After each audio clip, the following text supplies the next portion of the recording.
Ripple Labs Inc. and the Central Bank of Bhutan has entered a collaboration to create a digital Ngultrum that will enter the pilot phase in 2024. By the way, U.S. presidential aspirant Vivek Ramaswamy has expressed disappointment at the current crypto regulatory regime, calling out the SEC chair, Gary Gensler, for his agency's overreach. Not only that, Inheriti, the world's first decentralized patented data backup and inheritance solution, is set to launch on XRP Ledger. Finally, we will be examining the XRP Vs Bitcoin price timeline. Stick with me till the end to find out more. If this sounds like something of much interest to you, be sure to check out this new video starting now. Hello everyone and welcome to our channel, where we talk about the latest updates on XRP and the cryptocurrency world in general. If this is your first time watching one of our videos, we happily send you a special welcome. We invite you to hit on the notification bell so you never miss another video. We are announcing that this channel has a giveaway of 200 XRP. To stand the chance of participating, all you have to do is simply subscribe to the channel, like this video and comment with the hashtag XRP, and the winner will be announced on the 15th of December.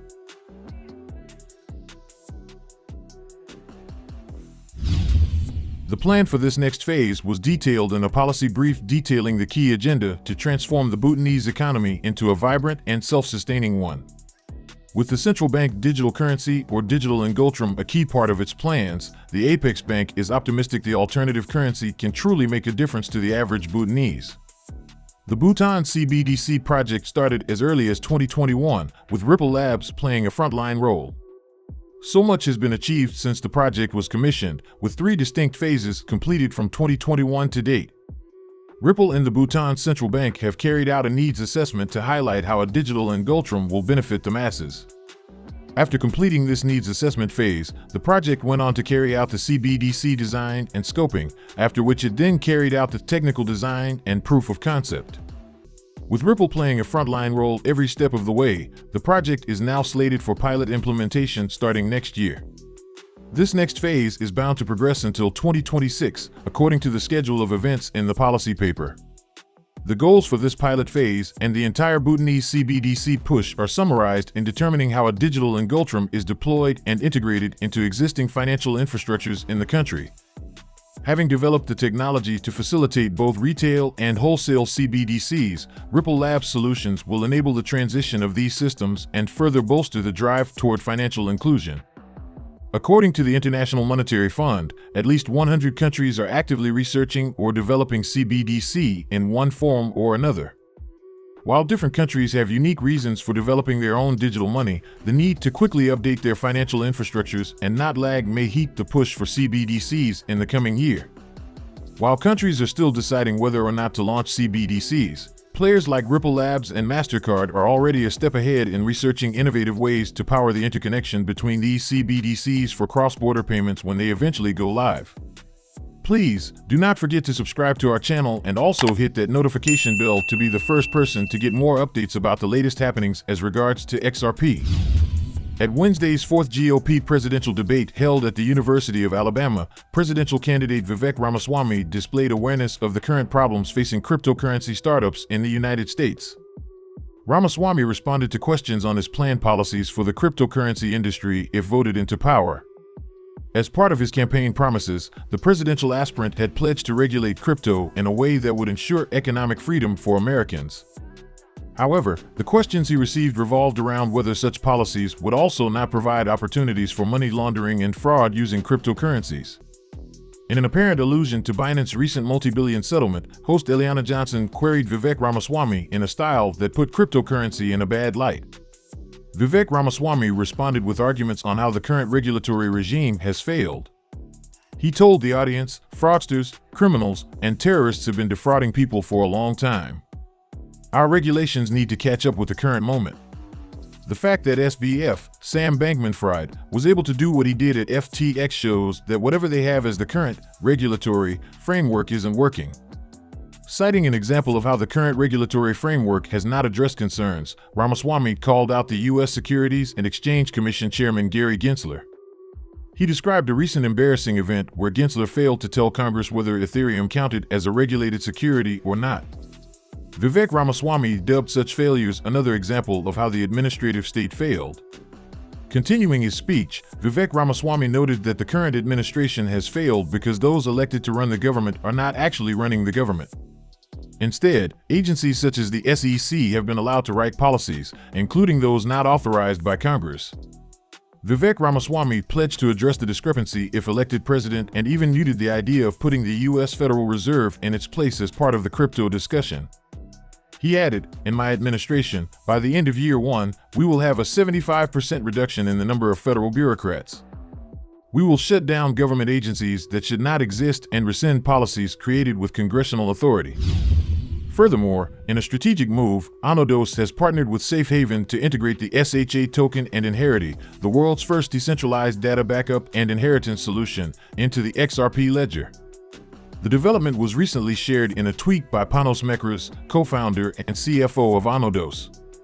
The partnership was also announced in a recent press release. According to the announcement, Anodos will issue the SHA IOU on the XRPL, thus allowing crypto enthusiasts to trade SHA tokens on the XRP Ledger's native decentralized exchange and the upcoming automated market maker. In addition, Anodos disclosed that it is already developing a one-stop trading and portfolio management platform on the XRPL, dubbed Anodos Swap.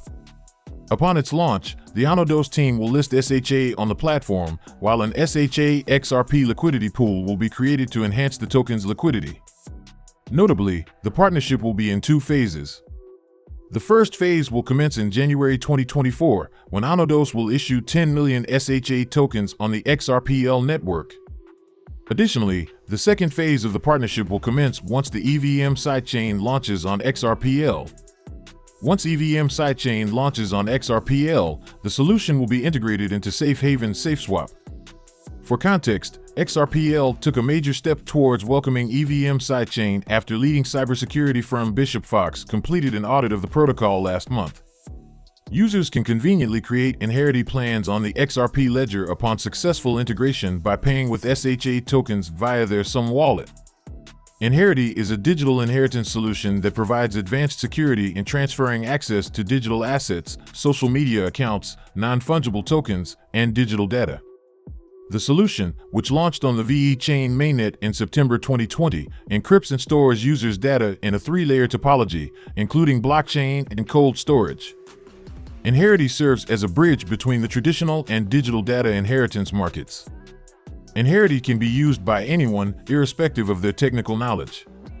Once users enter their secret data, Inheriti swings into action, splitting it into unreadable, secret, and encrypted shares.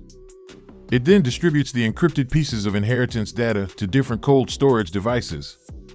The safe key holder will be required to put together the various shares into Inheriti to decrypt the data. Now to our main focus for the day. Which is more preferred, XRP at $50,000 or Bitcoin at $500,000? Please, do not forget to subscribe to our channel and also hit that notification bell to be the first person to get more updates about the latest happenings as regards to XRP. Richter began by acknowledging Bitcoin's recent into the $40,000 region. He highlighted Bitcoin's impressive chart climb, referencing the origin of the rally that commenced on October 16th amid a fake ETF report. With Bitcoin breaching the $44,000 mark and XRP around 64 cents, Richter highlighted the challenges and opportunities for XRP and Bitcoin to hit the ambitious targets. On the prospect of Bitcoin becoming an asset worth $500,000 per unit, Zach Richter expressed skepticism about the reality. In particular, he raised questions about Bitcoin's potential to surpass gold's market cap. The foundation of this view is that Bitcoin at $500,000 would amount to a market valuation exceeding $10 trillion, a market cap close to gold. The analyst claims Bitcoin lacks the utility to attain a multi-trillion cap like gold. Meanwhile, he raised doubts about Bitcoin gaining additional utility without significant changes to its network. In contrast, he hinted at a more optimistic outlook for XRP. Specifically, Richter acknowledged the possibility of Bitcoin reaching $500,000 but questioned its likelihood compared to XRP's potential to hit $50,000. Backing his claim, Richter presented a compelling case for XRP's growth trajectory. He first contended that many underestimate the scarcity factor of XRP. He pointed out that the utility-driven burning mechanism, combined with the diverse functionalities added to the XRP Ledger, XRPL, could result in a shortage of available XRP for liquidity. Specifically, Richter underscored the significant developments within the XRP ecosystem, such as introducing an EVM sidechain, NFTs, and automated market makers. He also cited the XS55, which seeks to allow diverse payment capabilities. Furthermore, the analyst argued for XRP's liquidity function in the payment landscape. In this context, he drew a contrast to traditional assets like gold, asserting that gold lacks the inherent functionality to serve as liquidity. Richter believes XRP's role in enhancing liquidity through DLT technology is pivotal in enhancing its value. Despite acknowledging the lengthy journey ahead for XRP to reach $50,000, he believes that the combination of liquidity function, utility enhancements, and problem-solving capabilities positions XRP as a key player in the digital asset landscape. It is worth mentioning that XRP growing from 65 cents to $50,000 necessitates a formidable percentage growth exceeding 7,692,300%. On the other hand, Bitcoin ascent from $44,000 to $500,000 would be merely a 1,136%. So which of the price timeline do you think is more realistic and most preferred? Now, I'd love to hear your thoughts on this in the comments section. Make sure you like the video, don't forget to subscribe and hit the notification bell. This really helps me with the YouTube algorithm. Also, you can help enlighten others just like you have been enlightened by sharing this video to as many people as possible. Let's get this news everywhere, guys. If you are a true cryptocurrency fan, don't miss any of our content. See you tomorrow to talk about the latest news that concerns us all as a community.